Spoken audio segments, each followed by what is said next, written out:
When you take your dog for a walk, it should look like this. Walking your dog should be the joy of your day. It shouldn't be the chore of your day. And if your dog's reactive, then that is absolutely what it will feel like. And as a canine behaviorist, I've helped literally thousands of people reverse their dog's reactivity and turn it into perfect loose lead walking just like this. And in this video, I'm going to explain exactly why your dog's reactive so you know exactly what you need to do to help your walks look like this.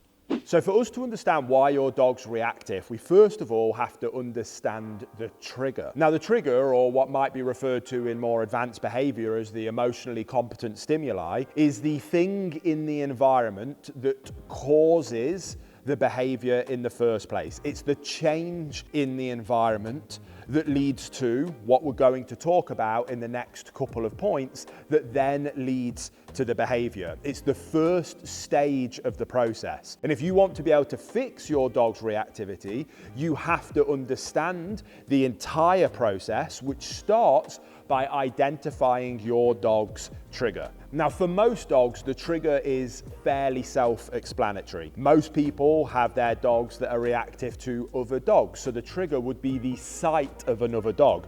Now, the more detail you go into here, the better your training outcomes are going to be. When people come here to my center, working on reactivity specifically, yes, I want to know what it is that they're reactive to. Again, let's take the dog as an example. Is it all dogs? Is it male dogs? Is it female dogs? Is it only intact male dogs? What about key spatial boundaries? Is your dog okay if the dog's on the other side of the road, but they're reactive on the same side of the road? Is it only when they come within 10 to 15 meters that the reactivity really starts? The more specific you can be in terms of understanding the trigger, the better your training outcomes will be when it comes to modifying the behavior of reactivity. So after we've identified the trigger to your dog's reactivity, you have to understand that your dog will then go through quite a complex cascade of emotions that then lead to the third step, which we'll talk about next. But we have to understand that that trigger is only a trigger because it is altering our dog's psychology and their physiology. Things are changing inside of our dogs. That is why it's a trigger. If the dog saw it and nothing happened, it wouldn't be a trigger because it wouldn't be triggering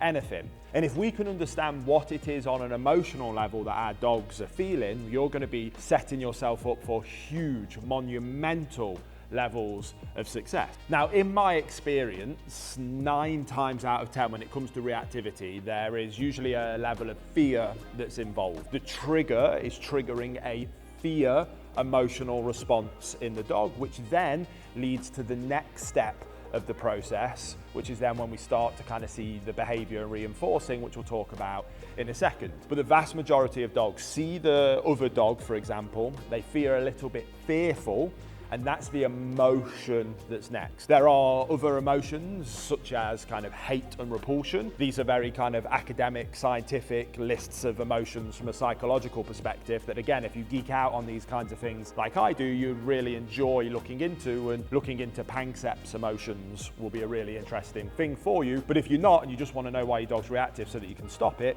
yes, usually it's because the trigger has made your dog fearful of something, or your dog absolutely hates that thing and is really trying to get to that thing to either get the thing to go away or to do damage to that thing.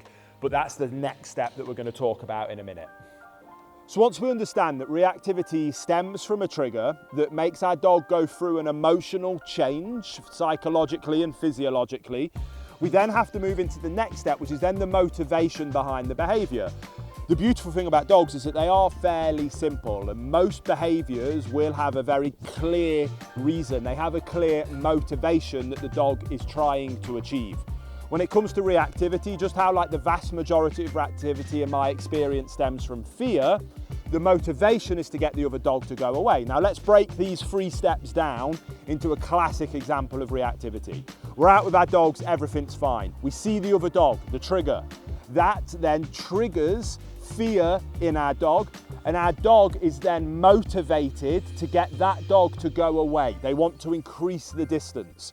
So the dog is reactive. They display the behavior of reactivity. And then what happens? We pass that dog and distance is created. Now we know as the owners that what's happening there is that we were going to walk past those people anyway. However, in our dogs' minds, that behavior has led to the result that they wanted, which is distance between that dog. What that then does is it reinforces that behavior and it creates a cycle. Next time I see that trigger and I feel this fear and I want that dog to go away, if I bark and lunge at that dog, it will go away. So I'll do that next time. That worked for me. And that is what develops reactivity into a habit. That is the root of the vast majority of cases of reactivity I have ever worked on. If that's 90% of cases, then another 9-point-something% of cases does come from dogs that are a bit more aggressive, see the trigger, rather than being scared of the trigger, it triggers a hateful emotion. I'm not saying that as a negative context, that's a scientific term for that specific type of emotion, hate/repulsion. And what that dog wants to do is cast that dog away or do physical harm to that dog. That's what they're motivated to try and achieve. They then display that reactivity, which then develops that same habit occurring over and over and over again. And once we understand those steps to not just reactivity, but all types of behavior, you'll be shocked at just what level of understanding of how dogs learn and how to train dogs you'll be able to achieve. Now guys, in this video, we're looking at the details of why your dog's reactive, and that is incredibly important. But if you want to know all of the step-by-steps of how I've been able to fix thousands of cases of reactivity with people's dogs, then you need to check out my Reactivity Reset course. The great thing is that that course is included in my Perfect Canine Companion bundle. And if you check out the link in the description box, there'll be a massive discount waiting just for you to thank you for supporting us here on the channel. I can guarantee it's exactly what you're looking for if you're struggling with your dog's reactivity. And again, if you click on that link in the description box, you'll be able to go and learn way more about that course. But let's get back to the video to continue learning why your dog's reactive. Probably the biggest mistake that I see people make when it comes to reactivity, and more so why their dog's reactive, is because they're not putting any emphasis on teaching their dog what it is that they do want from them instead. It is a reason that loose lead walking is absolutely a mandatory part of my dog training system. Every single dog that I own or that I work with goes through a loose lead walking process, because I truly believe that loose lead walking either prevents 99% of problem behaviors outside of the home or cures 99% of problem behaviors outside of the home. In particular, reactivity. If your dog is reactive, the likelihood is that they're not walking beautifully on a loose lead by your side. The lead probably is full of tension. When there's tension on the lead, it builds that emotional response to the trigger that your dog's going to be seeing. That makes that emotional cocktail even more severe, which sets them up for being more and more likely to make those same mistakes in the future. However, if you have your dog on a loose lead, no matter where you go, and you've done training like this to help your dog understand that being on a loose lead by your side is a really good thing and will result to good things, you build this.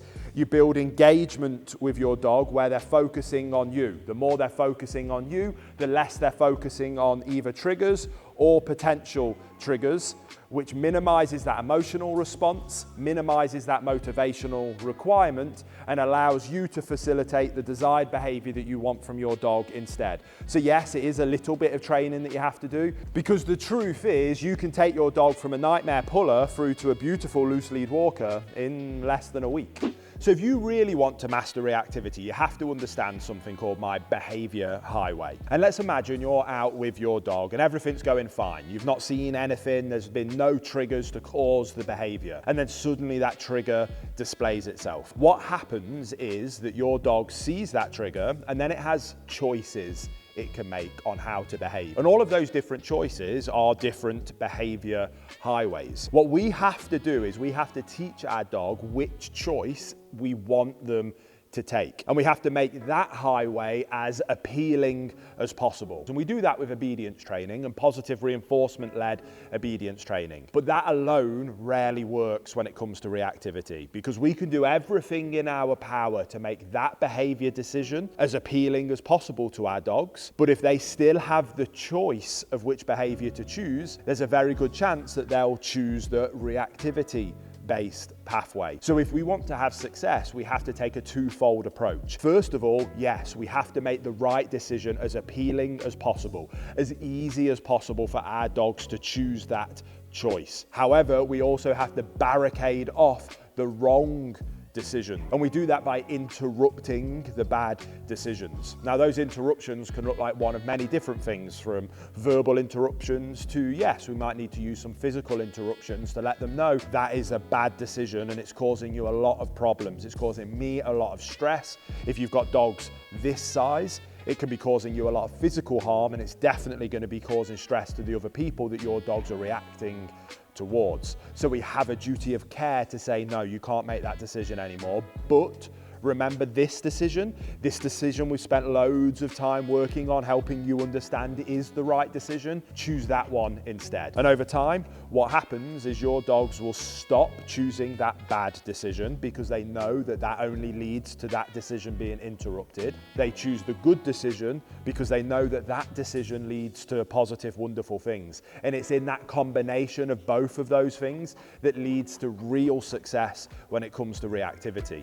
So guys, now we know why your dog's reactive, you can start your journey to fixing your dog's reactivity. Take walking your dog from the chore of your day into this, which should be the joy of your day. And again, if you need more help with that, that's exactly what my Reactivity Reset course is designed to do, which is included in my Perfect Canine Companion bundle, alongside all of my other world famous courses that have helped tens of thousands of people all over the world be able to turn their dog from challenging dog through to perfect canine companion. And it can definitely do the same thing for you as well. There'll be a special discount waiting for you when you click on the link in the description box below. Can't wait to see you over there, but I hope you enjoyed today's video.